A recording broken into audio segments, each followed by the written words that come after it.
All right, we are going to start webinar. 1 minute.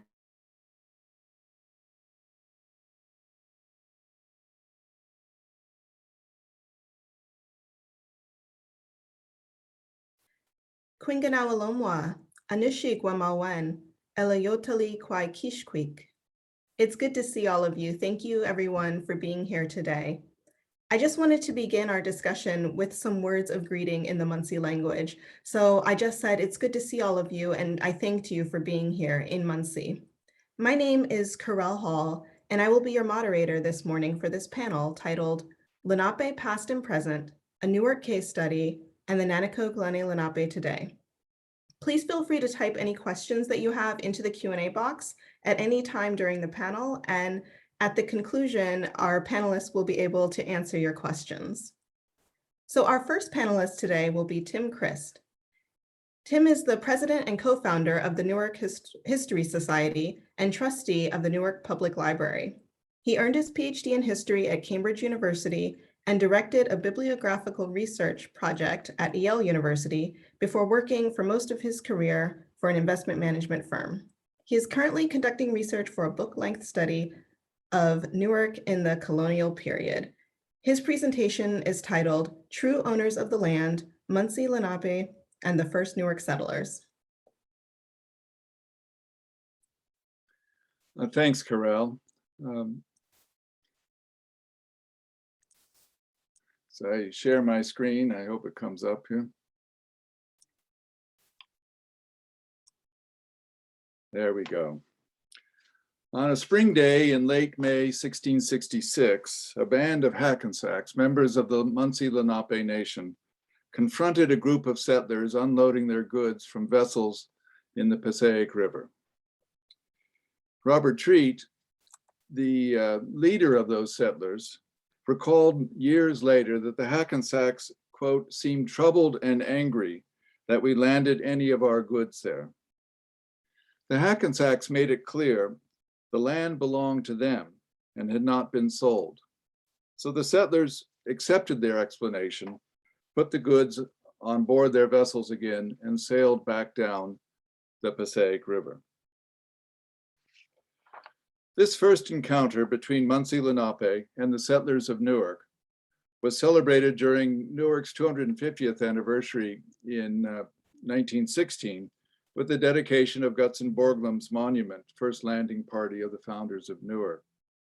And although Borglum carved a frieze at the top of the monument, shows a couple wigwams and such, it appears that a settler is welcoming or guiding the Native Americans to his lands rather than vice versa. And the text on the monument is also written from the perspective of the settlers. What I want to do with this talk is tease out a more balanced narrative by taking a fresh look at the documentary record. I recognize there are limitations to this approach because the Muncie Lenape did not have a written language, so all the colonial records were created by settlers. Plus, there are relatively few records, certainly far fewer than exist for New York, Connecticut, and Massachusetts from this period. At the time of the European settlement of North America, the homeland of Muncie Lenape covered a vast area that included today's Western Long Island, Manhattan, Staten Island, Northern New Jersey, across to the Delaware River and beyond, up the Hudson River as far as Kingston, where the Esopus tribe was centered. The Hackensacks were a woodlands tribe within the Muncie Lenape Nation, living in small bands in the eastern half of northern New Jersey.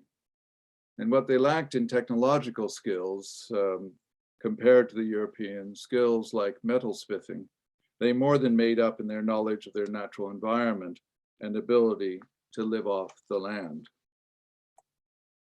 Historians estimate, and I'm drawing on Robert Grummett's work here, that there were about 15,000 Muncie-speaking Lenape spread thinly through their vast lands when Henry Hudson and his crew sailed up the Hudson River in 1609.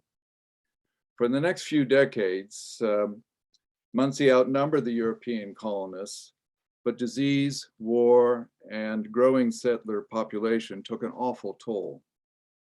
The Muncie still outnumbered European colonists in New York and New Jersey through the 1650s, and they found ways to keep them penned in small settlements, including at the southern tip of Manhattan and along the west bank of the Hudson River. For example, during the Peach War in 1655, hundreds of Muncie warriors came down the Hudson in canoes and made clear their capacity to defend their homeland. They burned settlements at Pavonia and Staten Island, killed several colonists, and took several dozen others captive at homesteads and farmsteads in today's Bergen and Hudson counties. Hostilities soon ended, however, and the Hackensacks and other Muncie tribes renewed a peace treaty with the Dutch in 1660. Another smallpox epidemic followed, and by the time the English captured New Amsterdam from the Dutch in 1664 and renamed it New York, the Muncie population had declined to about 3,000. By 1686, the settlers in New York and New Jersey likely outnumbered Muncie 10-1. And by the turn of the 18th century, the population may have been as low as 1,000, a decline of about 95% in less than a century. But perhaps the key thing to note is that the likely crossover point in population, and perhaps even the inflection point in terms of the Muncie shaping their own long-term destiny in this area, had already been reached by the time the Newark settlers sailed up the Passaic.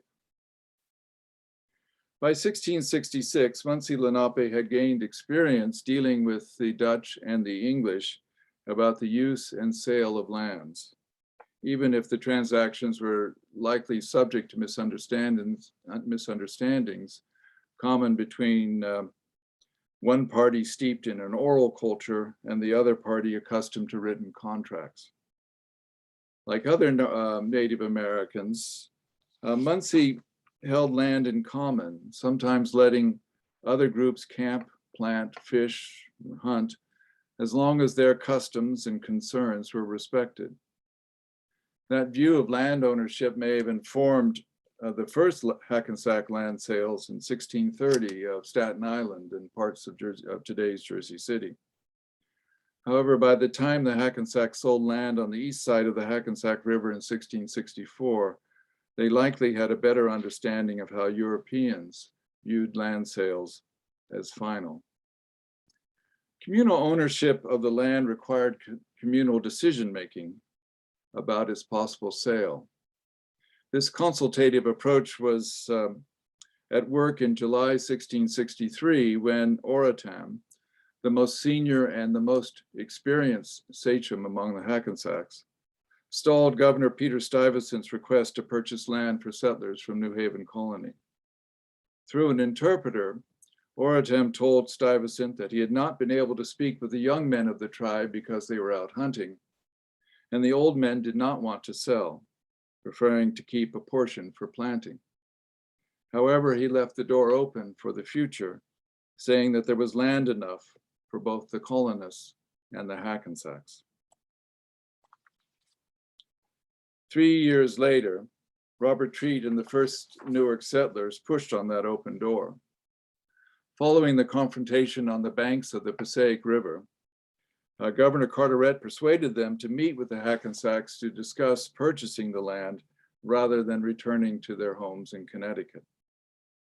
Taking a letter of introduction from Carteret, Robert Treat went with some other settlers and with, quote, a good Indian interpreter, to meet with Oratam and other settlers at a village up the Hackensack River.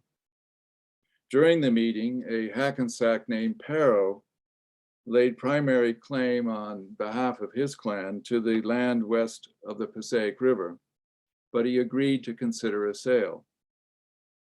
Robert Treat, for his part, had gained a reputation for his skill in negotiating with Native Americans from his frequent contact with Quinnipiacs in New Haven Colony. The result of the meeting with Oratam was an agreement to meet again with a group of sachems, this time on land in present-day Newark, to negotiate the sale and mark out the boundaries. At this second gathering, the Hackensack leaders negotiated the terms of the land sale. We do not have details about the offers and counter offers, but the negotiation likely took a few days and required generous amounts of food and strong spirits to reach an initial agreement. This process of trust building was an important part of the negotiation. A decade later, Governor Carteret negotiated the purchase of a large tract on the Raritan River with the Navasings. And he incurred substantial expenses, equal to about 20% of the purchase price, for food and drink, including 10 gallons of rum for 4 different meetings.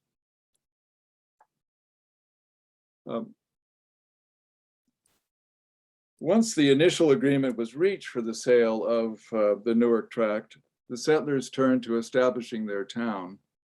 And by July 1666, Governor Carteret's Surveyor General started surveying home lots for the settlers. A year later, after, quote, enlarging and perfecting the terms, the final deed of sale was signed by 11 Hackensack leaders and 5 similarly senior leaders among the settlers. The written contract, the copy shown here is the one entered in the provincial records 10 years later. The written contract was, of course, for the use of the settlers. The Hackensacks would have communicated the agreement orally among their people. And if they created a wampum belt to record the transaction, it has not survived. In the deed of sale, the settlers were careful to refer to the Hackensacks as the true owners of the land, or as they put it, the true proprietors, and in another place, the known acknowledged proprietors. By emphasizing the Hackensacks had original title to the land, the Newark settlers assured themselves that the Hackensacks had standing to transfer clear title to them. Thus, while the land deed notes the sale price, the sale took place with the, quote, consent and advice of Governor Carteret, the Newark settlers believed their title to the land resulted from their purchase, not from Carteret's assignment. And the Hackensack sachems negotiated compensation consisting of a variety of carefully enumerated goods, alcohol, ammunition, and gunpowder that they could distribute among the different family groups and clans, as well as 850 fathoms of wampum, that is more than 5,000 feet of wampum, which was a de facto currency for trade in that period. Just why the Hackensacks proceeded with the sale of the Newark tract is not clear. In my view, the most likely reason is that they wanted good relations with the English following the displacement of the Dutch 2 years earlier. Or perhaps they recognized their declining numbers and power in the face of continuing European settlement and wanted to extract as much as they could from the Newark settlers while they could. What does seem clear is that Newark settlers were highly motivated buyers. Governor Carteret, for one, thought the Newark settlers agreed to a price that was much too high. In his opinion, they paid more than 4 times the value of the land. The deed of sale explicitly refers to Hackensacks who were living on, quote, the upper commons at the time of the settlers arrived. And I think this campsite was on today's Washington Park, recently renamed Tubman Square in Newark. And if the band of Hackensacks, perhaps including Perro, were indeed camping on what is now Washington Park, which I've outlined in that red triangle at the top of this map, then indeed it's no surprise that they spotted the settlers unloading their goods on the Passaic River at what I think was the landing place, which I've circled in red on this map. Newark settlers tried to make additional land deals with the Hackensacks, but succeeded on only one occasion. In August 1674, they began, quote, to treat with the Indians about Aquacononk, or, quote, that tract of land as lieth above our town by the river, as the town records put it. However, the Newarkers failed to reach an agreement, and several years later, the sachem Captahem sold the tract, comprising today's Passaic and Clifton, to a consortium of Dutch settlers instead. And this result is a reminder of the leverage Muncie Lenape had in land negotiations. They were not forced to sell the land if the buyers did not meet their needs or demands. However, Newarkers were successful acquiring a strip of land on the western border of the township in 1678. This time the negotiations moved quickly, and Winoksop and Chinokti, Indians and owners of the said great mountain, quote unquote, agreed to sell 7 square miles of land from the foot to the top of First Mountain that had not been included in the original purchase. And then Muncie and Newarkers worked together to run the west line and north line of that tract, and then met on First Mountain to complete marking out the boundaries. Hackensacks continued to live on the Newark tract for at least the next couple decades after the Newark settlers arrived, although their presence declined rapidly toward the end of the 17th century. Well away from the Newark town lots, they had a campsite known to settlers as Perro's campsite, where today's Monte Urban Park is in Orange. And Perro is recalled today in the name of Perro Street, just south of Route 280 in Orange and a couple blocks north of Monte Urban Park. And at the time Newark was settled, Hackensacks may have been most numerous in the Waquake area near the boundary with Elizabethtown. The first settlers of Elizabethtown, fearing for their safety so long as they were outnumbered by Native Americans, urged the first settlers of Newark to establish their farms nearby, and so they did. Into the 1680s, encounters between Hackensacks and settlers were frequent enough, likely due to regular trade in goods, that Newarkers learned enough of the Muncie language to converse and make deals. For example, Jonathan Ticknor, who was a young boy when Newark was settled, recalled in old age that, quote, in his younger years, he could understand and talk the Indian language. Once the Newarkers secured title to the land, they asserted their presumed property rights and enforced their rules and customs on the Hackensacks regarding such things as livestock, trading goods, and the sale of alcohol. And in an act of conscious or unconscious forgetting, settlers also assigned their own names in place of Muncie names. Newarkers did retain Passaic for the Passaic River and Watsessin or Watsessing for an area of East Orange and Bloomfield, but all other Muncie names were lost. Waquake became Bound Creek, Nanticoke became Third River, Watchung became First Mountain, and those names would have been lost had they not been included and listed in the land sale, and then brought back into use again by real estate developers and the Essex County Parks Commission at the end of the 19th and in the early part of the 20th century. Throughout New Jersey, relations between Lenape and settlers were tinged with suspicion and often morphed into fear, at least among the settlers. And the fact that settlers and Lenape, whether Muncie speaking in the north or Unami speaking in the middle and southern parts of the province, did not engage in raids or military skirmishes after the creation of New Jersey is likely due much more to restraint by Lenape than reluctance by settlers. On at least 8 occasions in the first 15 years after Newark was settled, Newarkers prepared to defend their town from possible attacks. In 1668, a Newark inhabitant informed a former neighbor in Milford, Connecticut that, quote, an Indian servant to an Englishman that kept the town cows at Elizabethtown was lately killed in the woods and found with his head chopped off. raising, quote, fears of the Indians plotting mischief. New alarms were raised in 1671 and 1673, but settler fear reached new levels in 1675 as reports of King Philip's War, or Metacom's War, reached New Jersey. In August 1675, Newarkers agreed at their town meeting to add flankers at the two corners of the meeting house with palisades or stockades, since they felt especially vulnerable on Sabbath days when the whole township gathered in one place for worship. And after receiving news of the Great Swamp Fight in Rhode Island in December 1675, Newarkers voted, quote, to consider about and contrive for fortifications belonging to our town. 2 years later, when the General Assembly repealed a prohibition on selling guns and ammunition to Native Americans, Thomas Johnson of Newark was one of 5 members of the Assembly who wanted the prohibition kept in place. Further alarms about possible Indian attacks were raised in 1679, and then for the last time in 1681.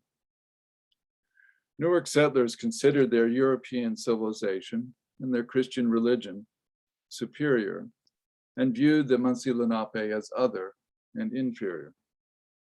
I have not seen evidence to suggest that Abraham Pearson, the first minister of Newark's church, made efforts to convert Hackensacks to Christianity, even though he had published a catechism in an Eastern Algonquian language in 1658 and had made regular circuits preaching in Native American villages in New Haven Colony and Connecticut before moving to Newark in 1667. But certainly Newarkers retained a long interest extending from the 17th century and into the 19th century in converting Native Americans to Christianity. The most troubling expression of the settlers' sense of supremacy is the law passed in 1683 by the General Assembly restricting trade with any, quote, Negro slave or Indian slave or servant on the supposition that anything they had to trade had been stolen from their masters. I have not yet seen evidence that Newark settlers enslaved Indians or had indentured Indian servants in this early period. And I suspect the practice was centered elsewhere in New Jersey, in East Jersey then. But Newarkers were members of the General Assembly that voted to pass the law, and I would not be surprised if evidence were to come to light. By the end of the 17th century, and I'll end with this, the Muncie had been pushed toward the Horseneck area in today's Fairfield. And by 1740, most of the few who remained decided to join the Six Nations in upstate New York. Others may have stayed, but not been visible to the growing settler population of Essex County. As the decades went by and memories of actual encounters with Muncie Lenape faded, Newarkers absolved their forebears of any wrong or unjust actions toward Native Americans. In 1835, after the Choctaw had been removed from their lands in the South and forced on the infamous Trail of Tears, B.T. Pearson claimed too generously in his first Newark City Directory that, quote, however unjustly the Aborigines may have been dealt with elsewhere, no act of our ancestors can be pointed to with the slightest reproach by the most jealous advocate of Indian rights.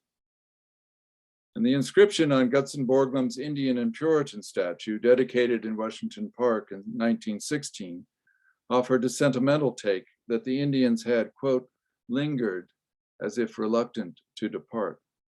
In effect, suggesting that the settlers had almost nothing to do with the end of Muncie Lenape habitation in Newark and Essex County.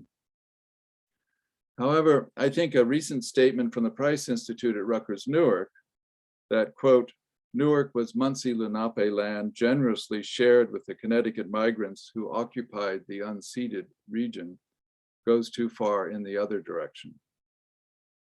There can be little doubt that the Hackensacks did indeed transfer the Newark tract when they negotiated its sale in 1666. However, it is likely the Muncie Lenape and Newark settlers never fully understood each other despite bringing more than 2 decades of prior experience dealing with other settlers or with other Native Americans to their encounters. The Newark settlers arrived at a time when the Muncie had been ravaged by disease and greatly reduced in number in the face of colonial expansion. Although Muncie traded for guns and ammunition, they likely realized they no longer had the numbers to resist colonists in Newark and elsewhere as they had years earlier during the Peach War. At the same time, Newark settlers, like all other settler groups, continued their relentless demand for more land and then imposed their own authority once they had acquired the land. It is said that as Muncie Lenape were displaced further and further from their native lands, they recalled stories about their ancestors living in, quote, the country by the great water where the sunlight appears. With time, those stories must have taken on an increasing measure of loss and sorrow. Thank you.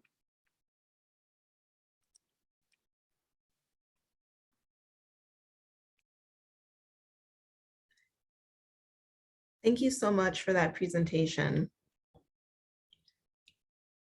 Next, we're going to hear from Jeremy Newman. Jeremy has directed numerous documentary and experimental videos. His work is frequently shown at film festivals and has also aired on several PBS stations. He's an associate professor of communications at Stockton University, and he's earned an MFA in media arts from The Ohio State University. Today, his presentation is titled 3 Centuries Later, the Nanticoke Lenni-Lenape and Quakers Today. Thank you, Karelle. It's a pleasure to be here today. And I've been working on a documentary film about the Nanticoke Lenni-Lenape tribe based in Bridgeton, New Jersey for 7 years now. So what I want to share with you today is some scenes from the film that pertain particularly to the tribe and their historic relationship with the Quakers and their ongoing relationship with the Quakers. So I will share this video.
First Swedish settlers in 1638.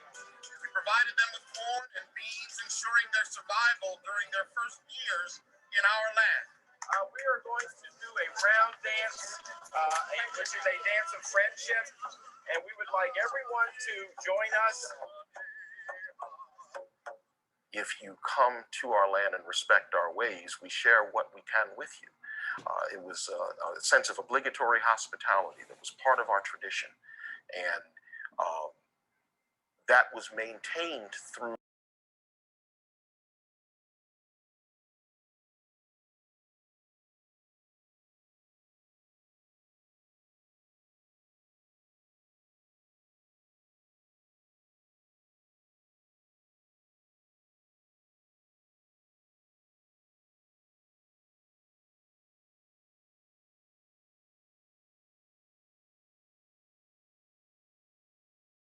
areas that we let you share with us. Well, and also the misunderstanding that Westerners didn't understand that they were to renew that relationship with the giving of gifts on a regular basis. That led to a lot of tension and misunderstanding. A lot of people don't understand Sweden has quite a bit of our history documented, or quite a bit of our history and artifacts that are actually in their archives in Sweden. And they actually have a lot of our language written down in archives that I would love to get access to someday. But Sweden had a very unique relationship with the Lenape people. It wasn't until the Dutch came in and then really things went haywire. But that's history, I guess you might want to say. George Fox, the founder of the Society of Friends, with other ministers, did come through New Jersey, through this area, Cohansey, Bridgeton area, in 1672, and wrote back to England saying, we have been hosted by Indians who are very peaceful, who have been very hospitable to us. We've been allowed to sleep in their homes. They've given us food. And so what he was saying is this is an area with people who may welcome new immigrants, Quaker immigrants from England. In 1682, William Penn, the governor of the colony of Pennsylvania, met with the Lenape chiefs, the spokesperson of which was Chief Tamanend. And it was in a meeting place that had been a traditional meeting place for our chiefs, called Shakamaxon, which is the modern day referred to as Penn Treaty Park. And what was interesting, unique about it, was that William Penn, a Quaker, understood that in order to meet us with us, it was best to actually honor our ways. He commissioned a wampum belt. He sat with us. He met us in the old and traditional fashion. And it was on our terms, on our land. And there was a treaty there with the exchange of belts. Our chiefs presented a belt to him. He presented a belt to us, which is the ancient way that treaties were cut among our people. And the promise was that there would be peace and friendship between his people and between our people. And that continued as long as he was governor, which sadly wasn't very long. His son, Governor Thomas Penn, broke the treaty, and he was the reason for the famous walking purchase, where so much of our land was taken by rather mischievous means. But we've always kept it, and the Quakers have kept the spirit of the treaty alive, and we have continued a relationship with the Society of Friends in this region of the country for over 300 years. It's something that we continue today. Representatives of the Quakers here in this region have come to our grounds. We've been invited to many of their events. We continue to share the culture. They've advocated for us on many occasions, with various levels of government. So in that sense, the treaty has continued, even though politically it was broken in regard to our relationships with any formal form of government.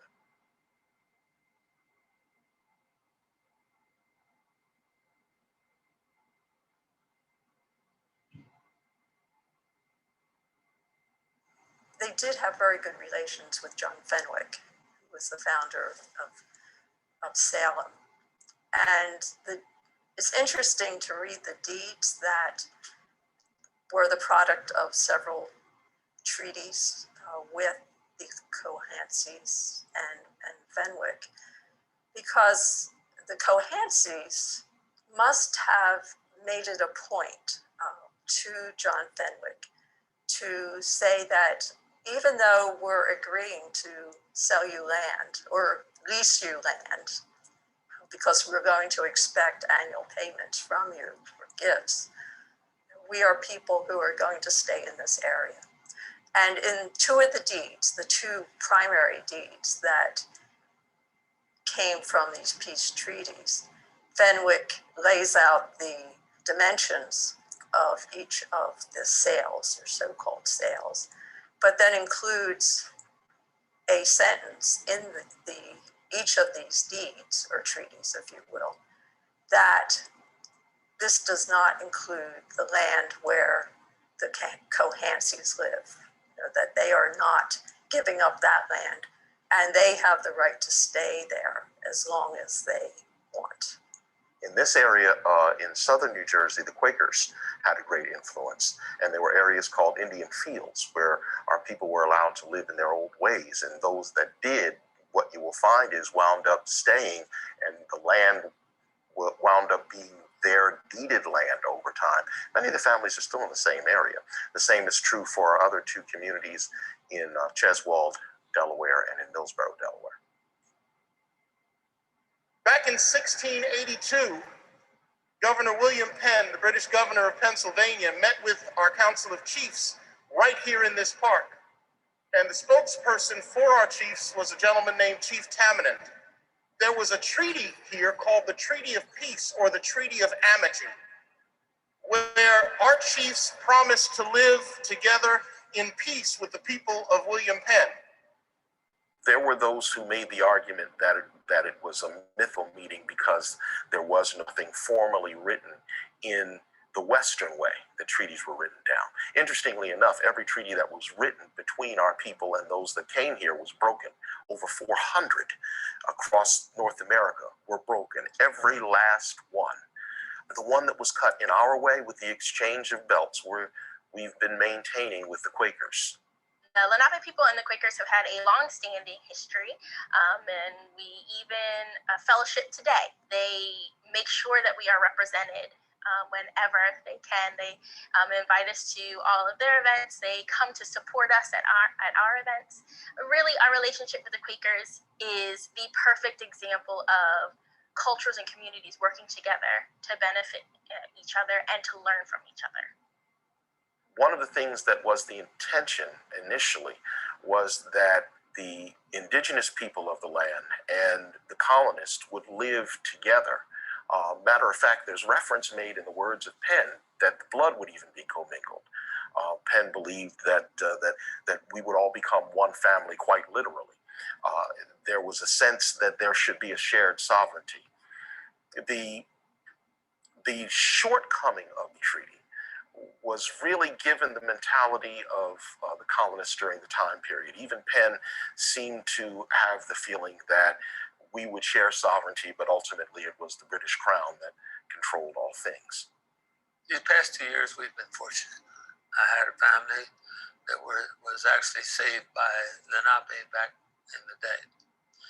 And they donated $10,000 to our museum and $10,000 to our scholarship fund. Now, a $1,000 scholarship doesn't seem like much, but it's an awful lot when you don't have anything.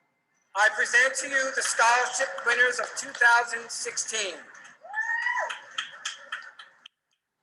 It is hard for us to get any kind of scholarships. There's a lot of stereotypes. They just don't pay taxes, or they don't have to pay for school, things like that. No, we just have to deal with those stereotypes, but they're definitely not true. I've had so few grants and help in any kind of financial status that I can remember each and every one that I got. One of them being from high school was a drafting grant.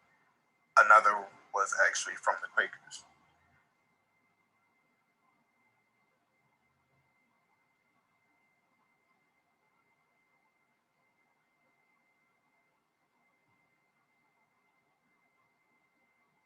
When I fall on my knees with my face to the rising sun, oh Lord, have mercy on me. I take the elements that remain and believe that it's quite appropriate to pour them upon the earth and to bless the earth with whatever is left. And I know that in many traditions, the ministers will finish off whatever remains, but I choose to share it. We're told in the letter of Paul to the Romans that all of creation is awaiting you know, the culmination of all things. And so I go out actually to one of the descendants of the treaty tree, one of two that we have on this property. And I say a prayer and I spread it at the foot of the tree and offer it back to the earth and thank God for it and pray over the things that the treaty tree represents, that peace can really grow and continue. Gulamase Hats. Hello, this is Chief Mark Quiet Hawk Gould of the Nanticoke Lenni-Lenape Tribal Nation. And I would like to invite you all to our 40th annual powwow at Salem County Fairgrounds on June 8th and 9th. Come experience our culture through food and crafts, drumming, singing, and dancing. I truly hope to see you there. Wanishi.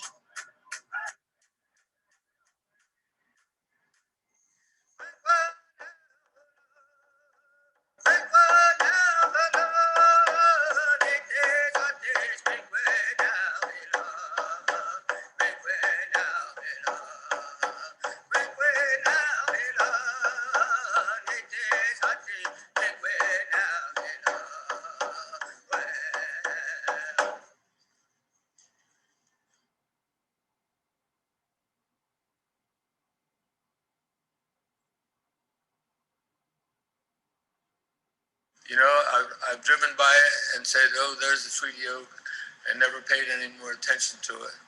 But the treaty oak fell.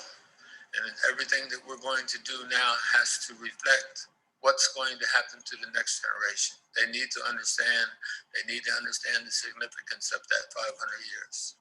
The 600-year-old Salem oak tree fell at the Friends Burial Ground Cemetery, where members of the Lenni-Lenape tribe and the Quaker John Fenwick made their treaty. We wouldn't be here were it not for the welcome by the Lenape peoples, their chiefs, and Fenwick in 1675 gathered at this tree. So this tree would have already been a mature tree, a sacred tree. The Society of Friends members owned the ground where the tree stood and the cemetery. Though the tree no longer stands, the memories are the people's responsibility to pass on.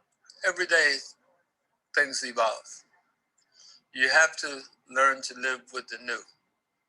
So you have to go by mind and you have to pass the stories down to the next generation. It's up to us to pass this story down about that tree. Unbeknownst to me, the Quakers were the ones that helped us to own property initially. And we weren't allowed to own property. We weren't considered citizens until 1924. So that being said, a lot of the people owned the property and it was nobody's business. So I didn't even know. And then all of a sudden we found out that the Quakers were the ones that purchased the property. So that relationship that I didn't know about has been going on for the last 300 years. So I'm very proud of that. At a time when American Indians couldn't own their own land, the Quakers would hold it for them. Many of our people lived in areas called Indian fields. And then it wound up being turned over, or it was later acquired. Many of the families that are the core families for the Nanticoke Lenape that were in New Jersey from ancient times are still on those same family plots that date back to those years.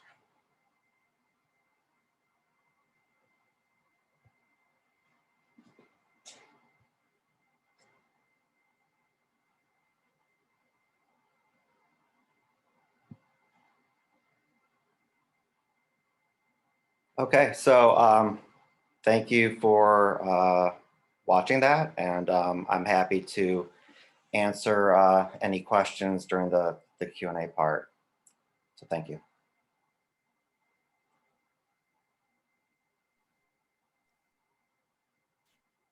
Thank you both for those really engaging presentations. I'm really excited to get into this discussion with you. And just a reminder for our participants, you can type your questions into the Q&A box, and we'll hopefully be able to get to as many of them as we can. But I'd actually like to start out with a question of my own. I was thinking something that I was looking at in your presentation, Jeremy Newman, that I think that both of that both you and Tim might be able to weigh in on. So specifically, I was thinking about those wampum belts. The one I've actually had the opportunity to see and hold the one, the replica belt that you referenced in the documentary. But I'm thinking about sort of wampum belts generally and their connection to these historical treaties.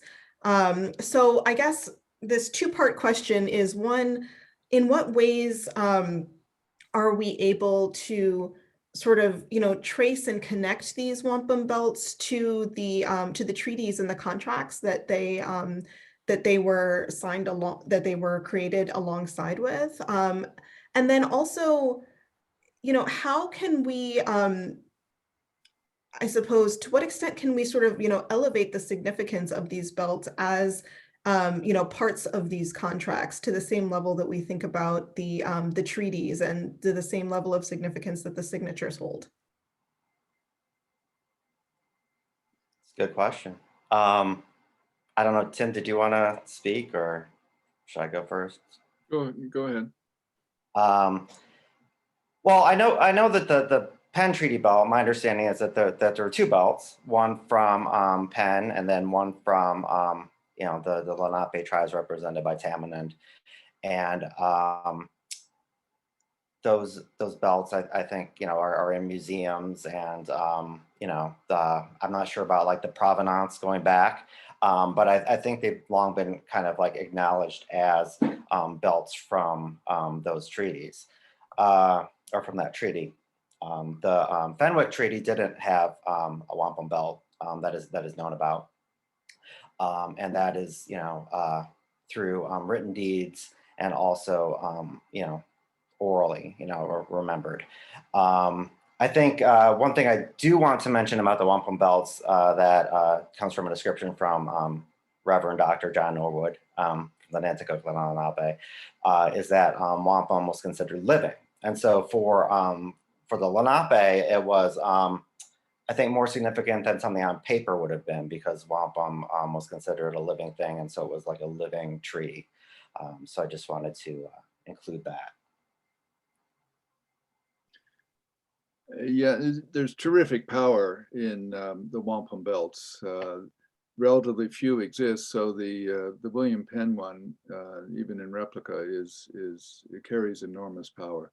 I am not aware of similar wampum belts for any of the transactions in northern New Jersey. Great, thank you. So one of our questions from the attendees is asking for, I guess, a bit more information and background on the political and cultural relationships between the Muncie and other groups who are considered Lenape or other people in the area, both before contact with the Dutch and English as well as today. I guess one thing that's perhaps important to keep in mind is that Muncie and Lenape or Lenape were not terms that were used in the 17th century. The settlers would have referred to, as in the Newark land deed, to the Hackensacks, or to the Raritans, the Navasinks, the Esopus up in today's Kingston, New York. So these are constructs that were kind of used later to take a more general view of things. Certainly the Dutch, and this is not part of my research, but the Dutch were very concerned about issues up the Hudson River because of trading in fur and such, as were the officials in Connecticut. And Orotam, who was the Hackensack, the senior Hackensack sachem, played quite a constructive and substantial role in discussions and negotiations with Governor Stuyvesant for a couple decades, and was considered a peacemaker, helping to resolve the issues up at Esopus, which were raised enormous tensions in the 1660s. So he was involved in those discussions and communications back and forth with both the Dutch and the Esopus and other native groups. So perhaps that helps. I was also thinking, in addition to sort of that question, what can we maybe learn or understand about sort of the political structures of the people who were, who are coming to the table to create these different treaties or contracts, as far as like, who the signers are, or what, evidence exists as you do that discourse analysis, for understanding a little bit more about, I guess the political structures of the people involved and the ways in which they, are interpreting their understanding of this contract. Well, certainly there are 11 signers of the among the Hackensacks to the land deal. It is difficult to trace the continuity between that and other land deals because of names changing in different situations, and certainly not just transliteration, but individuals being referred to in different ways. Robert Grummet tries to disentangle all that in his book on the Muncie Indians, and he makes a number of assertions about individuals who were involved in different areas, like some of the sachems on Staten Island having some continuity and such. Unfortunately, he doesn't always make it clear why he considers one name to be just an alternative for another name. So it's hard to even disentangle his work there. But it is, again, can be difficult, particularly for this kind of second generation period, as in Newark, because the records that survive are really quite fragmentary. Right. I know that with the treaties with Fenwick, it was attended by the local chiefs of the local Cohansik tribe. The Penn Treaty was Tamandon was the spokesperson. Other chiefs were there, but Tamandon represented tribes from the Lenape territory. So kind of like a wide area. Even though like this was, in Philadelphia. I do think though, like these questions about like, how do we trace this or how do we tie these things together? I think, that's all very difficult. And I think, I think kind of goes back to what the keynote speaker was talking about with, for tribes on the East Coast, things are much more difficult to kind of prove on paper that they are, historically who they say they are. Whereas, tribes who were pushed west by the U.S. military, there's much more record keeping by the Department of War and the U.S. government. And so it becomes very difficult when, it's oral, when it's been passed down orally, or it's through wampum belts, or it was wampum belts that we don't know about today because maybe they were lost. I mean, it becomes very, very difficult. And I think it's particularly tough for tribes on the East Coast. And that's certainly true, but I think that it's worth the effort to try to take a fresh look to see what we can understand and what we can know. So much of the history, I mean, there are different streams of knowledge, and I'm not attempting to tap into the oral traditions or into anthropology the way Karelle is, or into archaeological insights. But I think that similarly close study of Elizabethtown, of Woodbridge, of certainly of the different Dutch settlements in Bergen County and in Hudson County, with a different lens than some of the 19th and early 20th century historians took, could well bring out new insights to help us gain a somewhat better or fuller understanding of just what did happen. And then you establish kind of a base and recognize what you don't know as well as what you can know. And rather than, for example, when I was starting this, one of the reasons I wanted to do it about Newark, I asked friends who are at Rutgers Newark what research had been done before Rutgers Newark put together its land acknowledgement statement, which precedes every public session there. And the response back that I got back was that no new research was done. And I think that effort would new avenues of research may well emerge with a fresh look in these different areas. I agree. And I was also thinking about the ways in which we could maybe sort of diversify the way that we think about that historical record. I'm thinking about the trees that were planted and how those are actually, you know, part of this historical record, as well as some of those, you know, the material remains that we talked about, or in addition to these written documents. So we have another question that's asking for educators out there. Are there any primary sources that you recommend, or sources that you recommend for New Jersey history that, you know, highlight Native history that are appropriate for high school students? Or other grades, I'll add. Well, Karelle, what would you recommend? I would, I have not been involved in any curriculum development and such, and I would refer back to the New Jersey Historical Commission and the other agencies there. Yeah, we are, you know, there are, you know, certainly some resources that we can provide as far as history.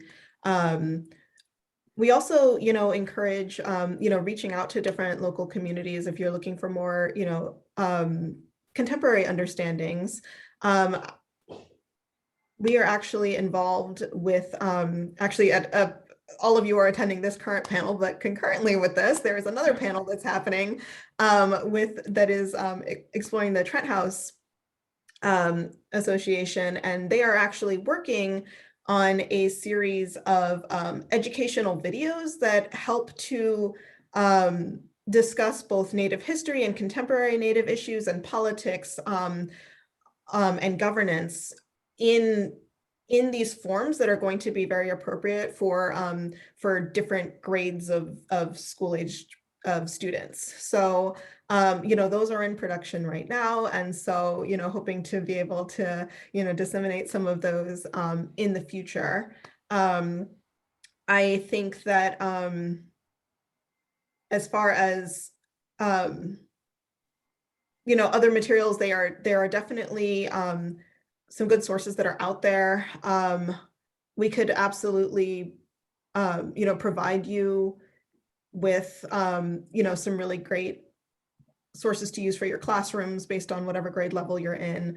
I think that's something that would be really, would be a really great thing for the Historical Commission to, you know, help curate, you know, just this, you know, list of sources, list of, you know, based on the different topics that people are looking for at the time.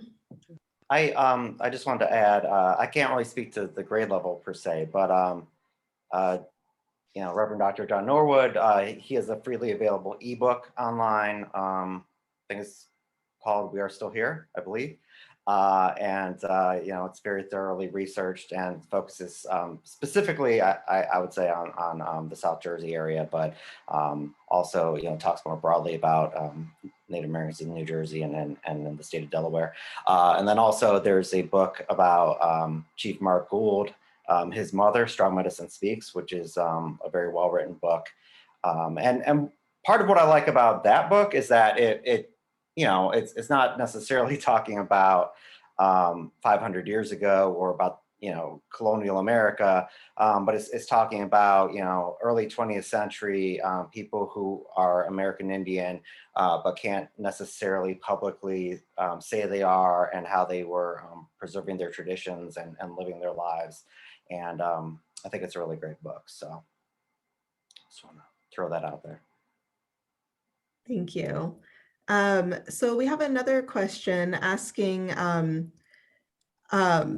well, this person appreciates the both presentations and is really excited about the fresh look that you're taking at these historical sources. And so she asks, what kind of work might be done in cooperation with Lenape nations, both those who are currently living in Lenapehoking, as well as the federally recognized nations in the US and as well as the ones in Canada, because some of these groups also have committees or working groups on history and language, and it might be, you know, useful to work with them and to collaborate with them. So what type of work might be done in cooperation with these different nations? Well, I think that, yeah. I would like to just emphasize that, you know, part of this event that we're having, the New Jersey Commission on American Indian Affairs, I believe it was mentioned at the opening that they're working on educational materials with you know, educators, and they, you know, it's a commission through the state, and there are each state recognized tribe has 2 seats on the commission, and their intertribal groups, they have seats on the commission. And I think they're really, you know, their role is to be a liaison between the tribes and the state government and the federal government and state agencies. So I think they're really a great place to go.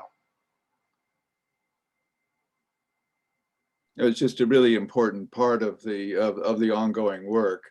And I admit that it's, as far as I've taken it so far, I have not engaged in that. As I say, it's another stream of knowledge that is very important in putting together the a more complete picture. Yes, absolutely.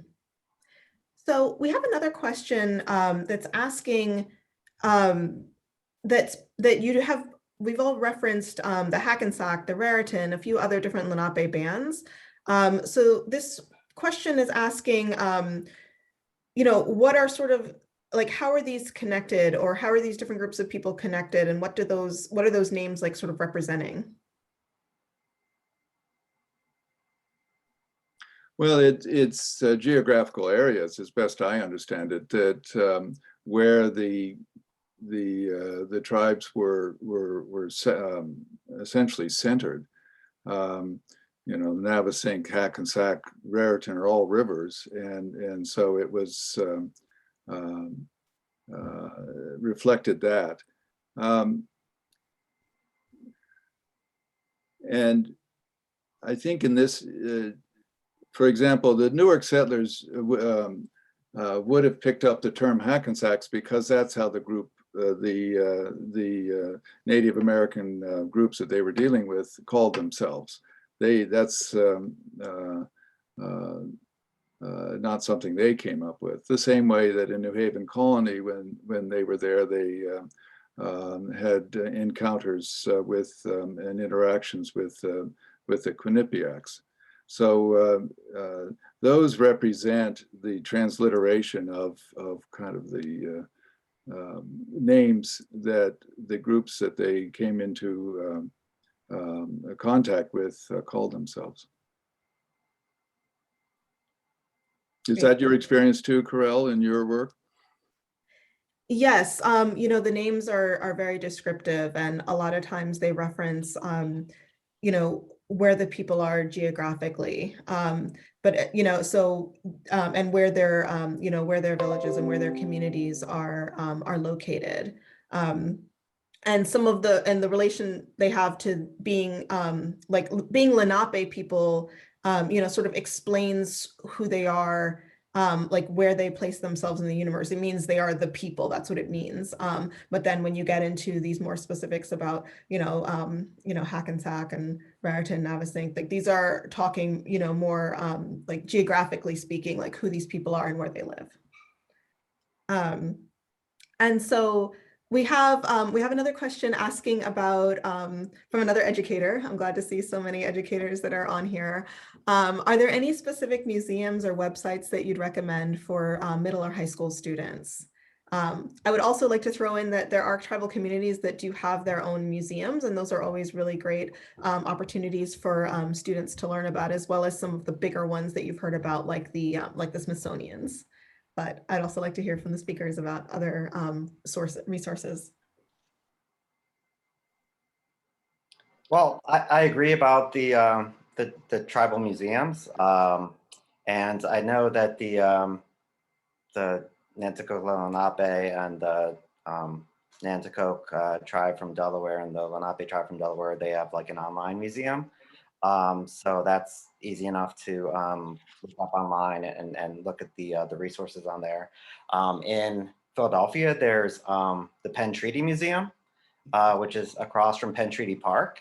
And they have a lot of paraphernalia, I guess I would call it, to do with like collectibles and things about the Penn Treaty, and its place in popular culture and the popular imagination and stuff. And it's you know, I know that the tribal people are involved with that, or on the board of that. So I think there are opportunities. One that I liked, and I drew a map from it, is Native Land, or native-land.ca up in Canada, and it does a good job in trying to bring current research into understanding of the spread of different groups in different areas. Thank you. And I guess I have another question that is sort of in this vein, since I think we do have a lot of educators who are here joining us, is, what are your ideas or recommendations for ways to, to teach some of these, these historical documents, in a way that is, both sort of balanced and nuanced, and really incorporates, like the different complexities that existed during the time historically when they were written and continue today.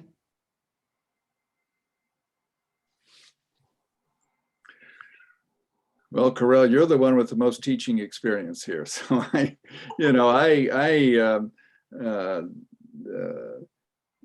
found that even with the Newark land deed,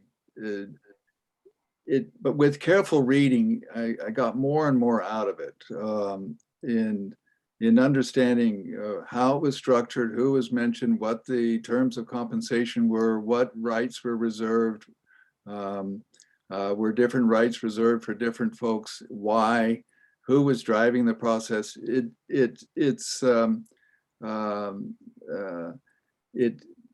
Translating that for a group of high school kids, though, I leave to educators, because it probably would come across as pretty dry, but it at least is the sort of document that gets at the effort of two parties to deal with each other, with all the problems and misunderstandings that go along with them.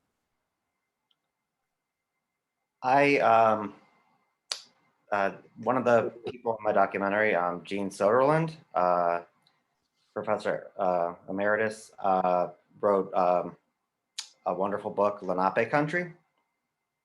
And I highly recommend that book, which deals with the treaties. But I think one of the interesting points that Professor Sutherland brings up is that people have this conception that the Delaware Valley and the values that are held and all of that somehow came from the Quakers. But she really shows that these things were going on with like the New Sweden colony and the Lenape, and the Finns and the Lenape. And so she's really suggesting that like these values that America is based on to some degree, come from the Lenape originally. So not only like the treaties and stuff, but like the negotiations between what is land ownership and how are we allowing you to use our land, but we can still hunt and fish on it. And I mean, so there's a lot to it. And I think her book really deals a lot of that in a way that's really great. And I think she's speaking later in the conference too. So. Great. So maybe people will have an opportunity to, to ask and to learn a little bit more. And then we also have someone who just wants to highlight another resource, so I'll read that out. The New Jersey State Museum in Trenton has some Native collections and can also be, included as a place to visit. And then we also have a question. I don't know if either of you could have an answer with this, but they're interested if you know anything more about the Rancocas Reserve in Burlington County. I know that it was being rented for a very affordable price by the tribe from the state of New Jersey until around the time of the Crist administration, when that was no longer the case. It may have coincided also with their chief passing away, but that's my understanding is that, yeah, during the Crist administration, they no longer had access to that land. Great.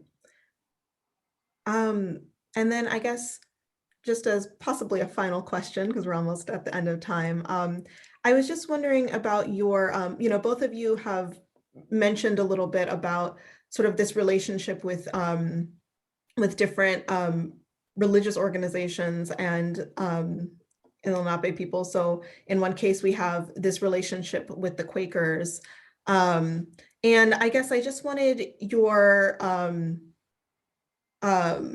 reflections, I guess, on how you see these different religious organizations sort of shaping this written historical record.